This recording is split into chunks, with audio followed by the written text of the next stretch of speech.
அண்மை செய்தி.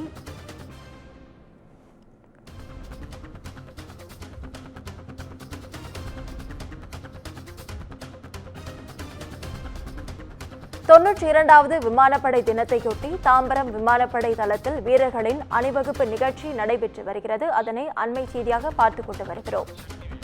இதுகுறித்த முழு விவரங்களை வழங்க செய்தியாளர் சக்திவேல் நம்மோடு இணைப்பில் காத்திருக்கிறார். சக்திவேல், வணக்கம். விவரங்கள் என்ன? நிச்சயமாக வணக்கம் நவீனா. ஒவ்வொரு ஆண்டும் அக்டோபர் 8ஆம் தேதி இந்திய விமானப்படை தினம் கொண்டாடப்பட்டு வருகிறது.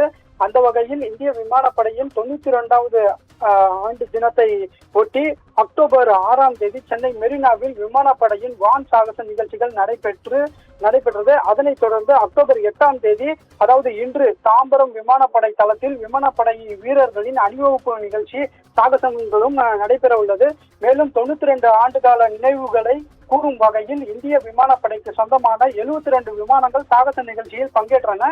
விமானப்படையின் விமான சாகசம் கடந்த 2003ஆம் ஆண்டு சென்னையில் நடைபெற்ற நிலையில் 21 ஆண்டுகளுக்கு பிறகு தற்போது மீண்டும் மெரினா கடற்கரையில் நடைபெற்றது. கோவளம் கடற்கரையில் இருந்த INS அடையாறு வரை வான்வெளி சாகசங்களுக்கான சுமார் 15 லட்சத்துக்கும் அதிகமான பார்வையாளர்கள் கண்டுகளித்தனர்.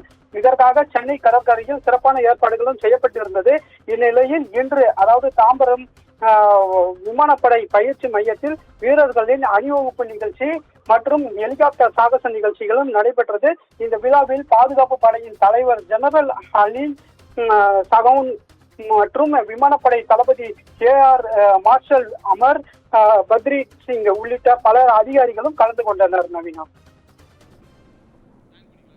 விவரங்களுக்கு நன்றி சக்திவேல்.